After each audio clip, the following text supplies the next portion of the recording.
Hello everyone, and welcome to my channel. This channel is for educational purposes, and we look at great theories of everything, ancient and modern, and try to suss out how to make the best use of this great work. All-encompassing theories of everything, cosmologies, and how we can use them to form our holistic worldview, shift our paradigms, to awaken to 5D consciousness, and just use them for our overall satisfaction in life. Today is our 525th video that we've done on the reciprocal system of theory from Dewey B. Larson. And Mr. Larson lived from 1898 until 1990. And around 1930, he started having epiphanies about how the universe operated. Went through a long process of induction. Was really working on some chemistry problems. He was a chemical engineer, mining engineer, and worked on it for many, many years. Around 1959, he proposed his two fundamental postulates about how he believed the universe operated, and then derived a theoretical universe therefrom. And then he wrote a lot of books, wrote books on physics, and we've gone over many of those books on this channel already. His book, Atomic Physics, Nothing But Motion. He's got a book on chemistry called Basic Properties of Matter. He's got, his final book was on metaphysics, which includes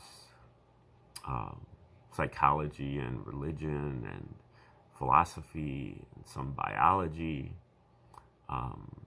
He's also got a work on astronomy, a couple works on astronomy, quasars and pulsars, and also universe of motion. And some of his associates have also put out articles and books on many other topics, meteorology and geology. But today we're looking at Larson's book that is called The Road to Permanent Prosperity. This is one of his two books on economics. Now, Larson's reciprocal system is also known as the universe of motion. Larson was one of the few scientists to construct his cosmology upon motion, not matter, not energy, but motion is the constituent of the universe from which everything else comes. You can kind of see that in E equals mc squared. Energy equals matter times the speed of light squared. If energy can be converted into matter and vice versa, that means that neither one of them can be the most fundamental thing. The fundamental thing is the c squared part, the conversion between matter and energy.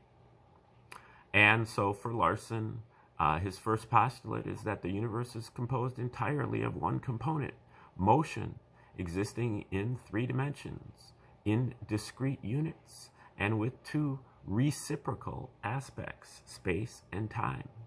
So that's why they call it the reciprocal system, because motion is a reciprocal relationship between space and time. So everything in Larson's universe is in 3 dimensions, in discrete units, and all of our scientific quantities are fractions with time or space as the numerator and space or time as the denominator. Now, space and time can have exponents, so you can have, space or time to the first, second, third, and even more powers. And for example, speed. I was running at 10 miles per hour. 10 miles of space in 1 hour of time. That's speed. Space over time is speed. But all of our other scientific quantities are also forms of motion. Matter is a form of motion. Energy is a form of motion. Force is a form of motion. Acceleration is obviously a form of motion. Electric charge is a form of motion. Magnetic flux, magnetic permeability,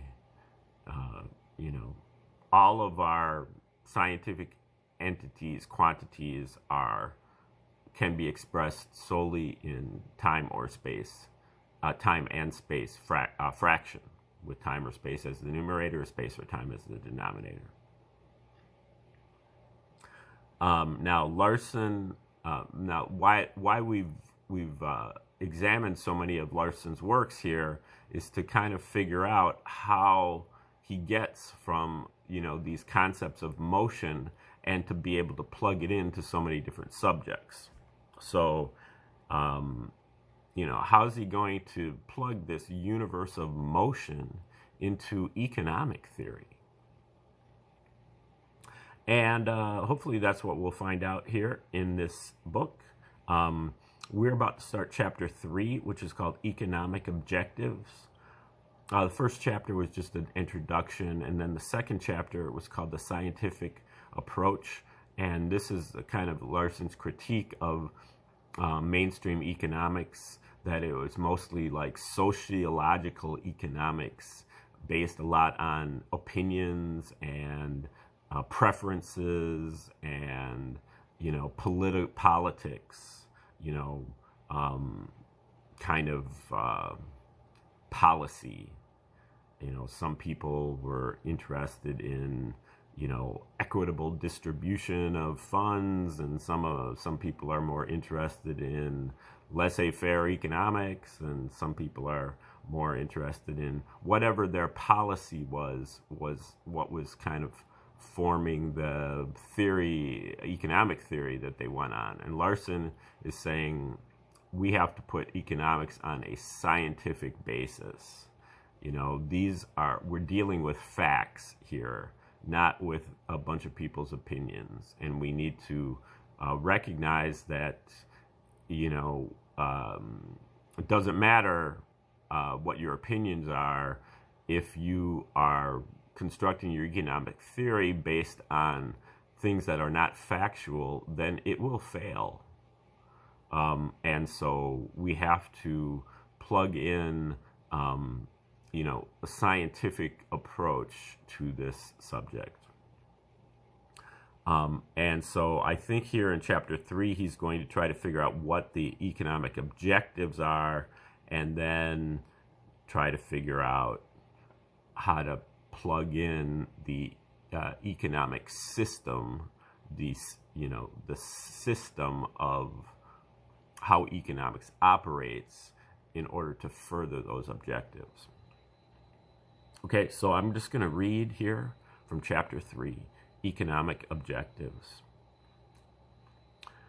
It was pointed out in the, finally, if you are interested in getting a little bit deeper into the reciprocal system and understanding it, kind of on its own, away from the economic stuff, watch probably at least most of my first 474 videos on this subject. I usually go pretty deep into an explanation of Larson's 2 fundamental postulates and what their ramifications are, how they apply, and what they really mean. So check out one of my earlier videos, but for today, I'm basically going to assume that you know that. Larson will probably clarify quite a few things. Doesn't mean that you can't listen in here. You'll probably get something out of it either way.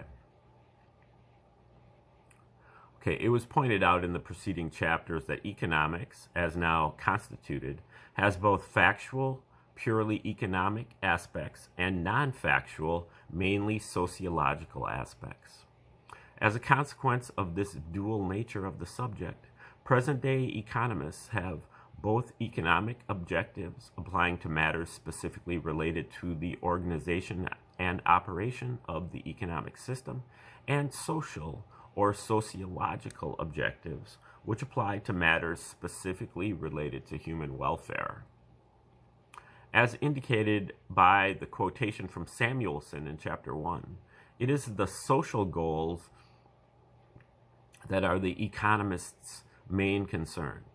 The question as to how goods should be produced is primarily technological, while the questions as to what goods should be produced and for whom they should be produced are mainly social, or we may say socio-economic.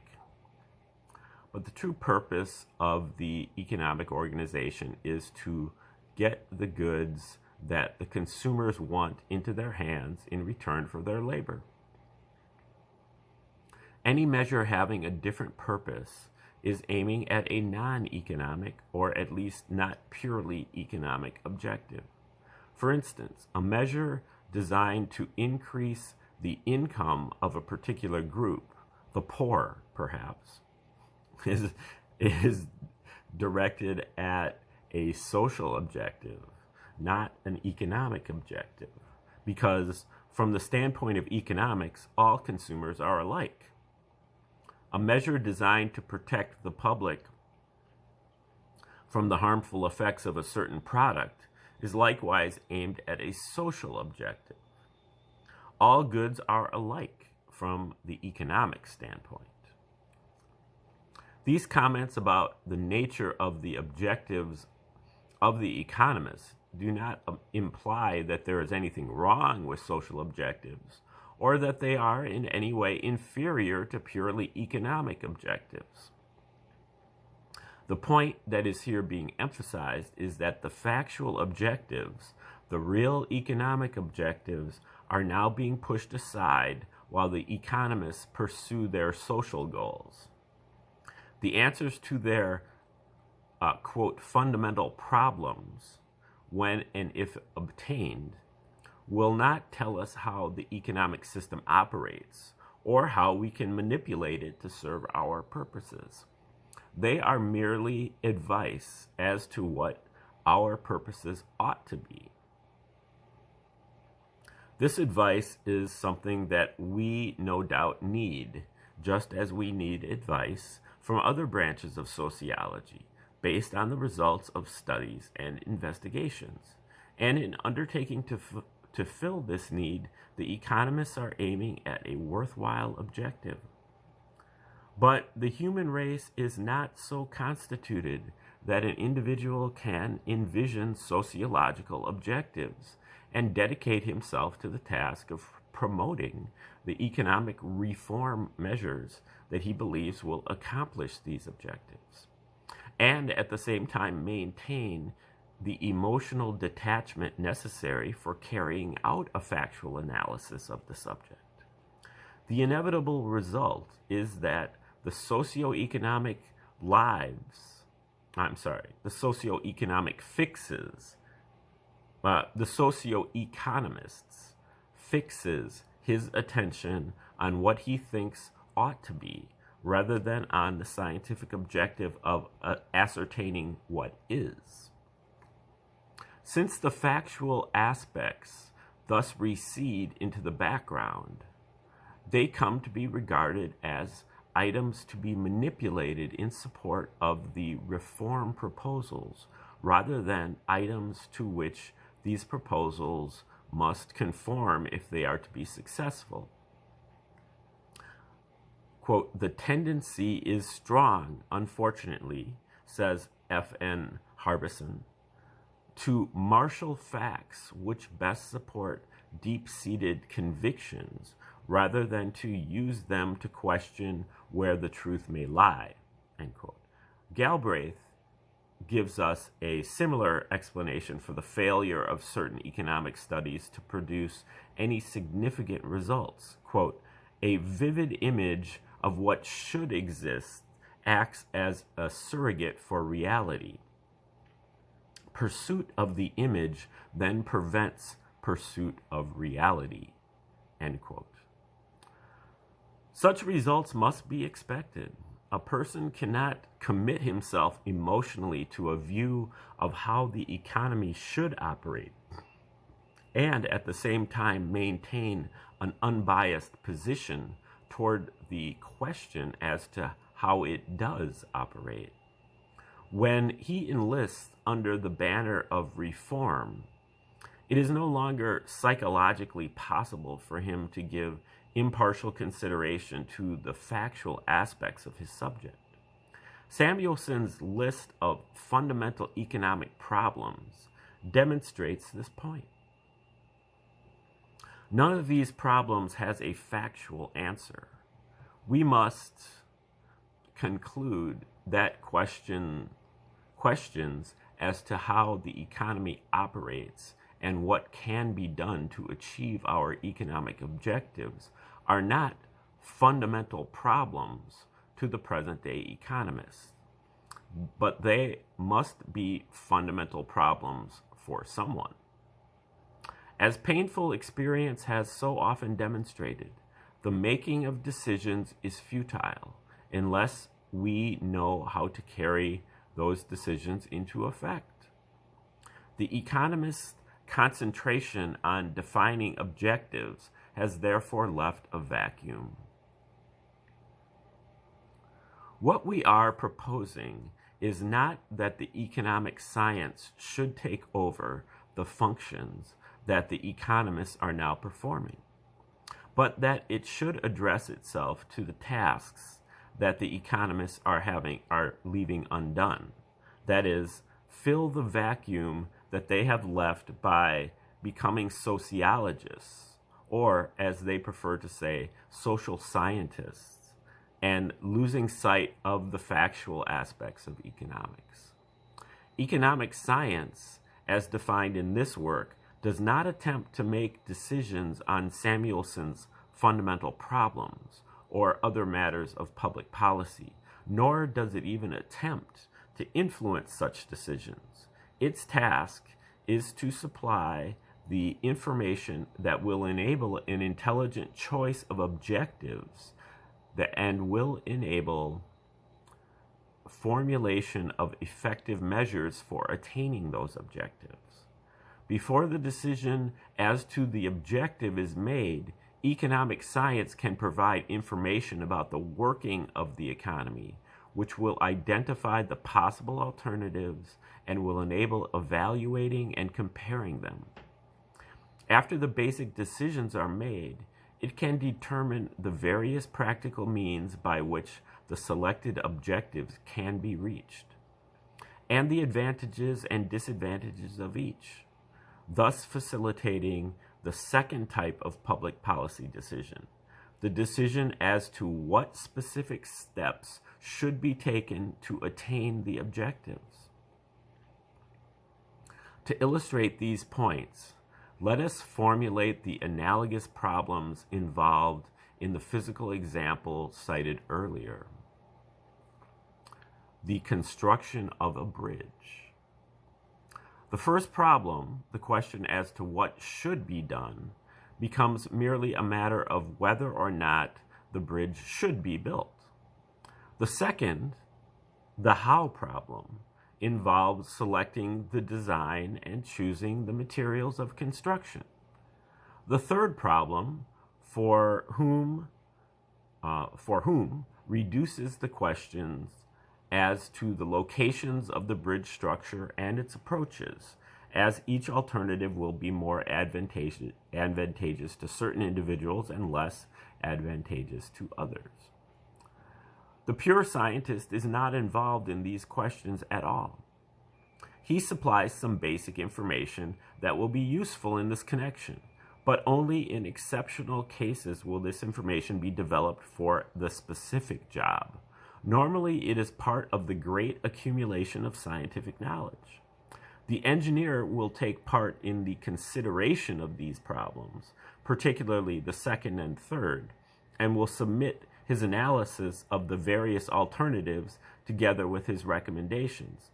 But he will not take a partisan stand in favor of one alternative or another. and he will not expect to make the decisions.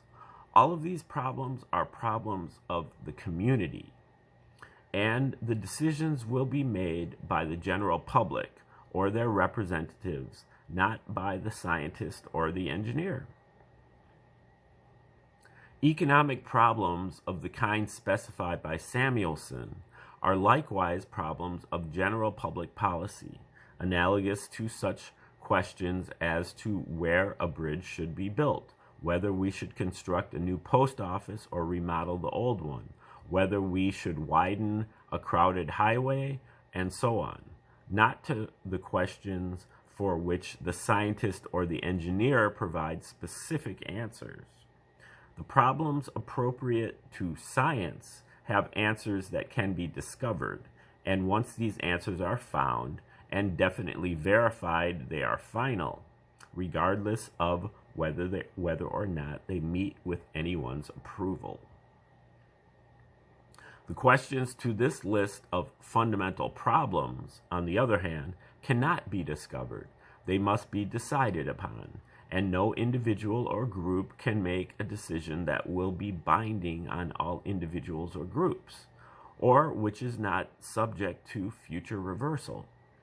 No such decision can be final. These problems and their answers are not matters of fact. They are matters of opinion, and therefore outside the scope of economic science. In order to get the proper perspective on the economic issues, we need to examine them in their economic setting, not in their social setting, their political setting, or their geographical setting. For example, there is an important distinction between capitalists, a social class, and suppliers of capital, an economic class that has already been mentioned. Similarly, such concepts as land, entrepreneur, laborer, etc., as they are used in present-day economics, are primarily social concepts, not economic concepts. This work will eliminate the purely social concepts from the discussion and will redefine those that have both social and economic significance to bring them into line with their true economic significance. Elimination of social distinctions avoids the confusion which results from joining dissimilar concepts. The function of owner, for example, is economically distinct from that of manager. It is true that there are many combination owner-managers, and it is not at all unusual for the owner to retain some of the managerial duties even where he employs a manager. But there is no necessary connection between owning and managing, as the rise of a professional managerial class in modern times clearly demonstrates. And any definition which assigns both functions to one economic entity, such as an entrepreneur, cannot adequately cope with the economic situations in which these functions are handled separately. A combination of functions is quite characteristic of economic life, particularly in its simpler forms. The farmer, for instance, is a supplier of labor, a producer, a consumer, and usually a supplier of capital. In order to get a correct picture of the economic processes in which he participates, we have to recognize these different roles. We cannot look upon him simply as an individual performing certain functions appropriate to farming, or as a unit of society in which he exists.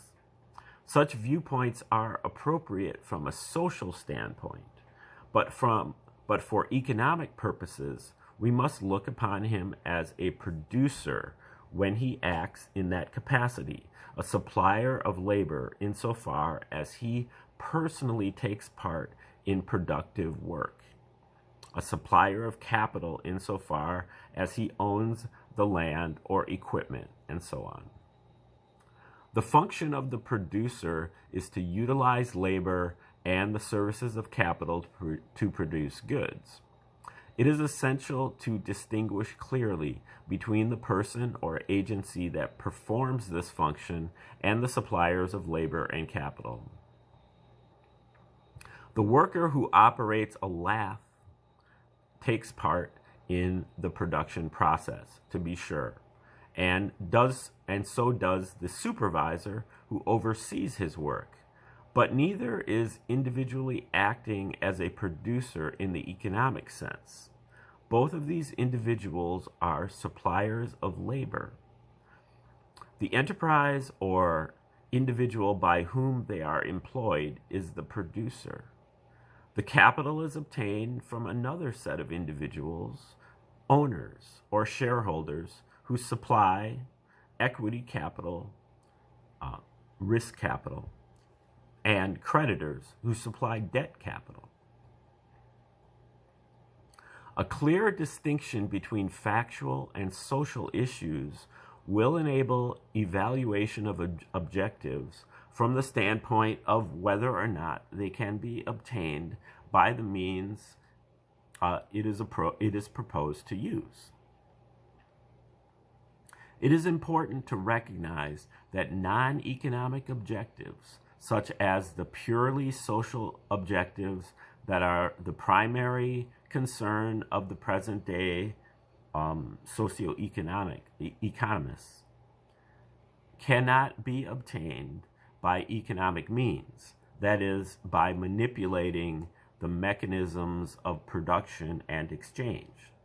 Lack of recognition of this point is the reason for the failure of many economic programs aimed at what most persons would consider desirable objectives.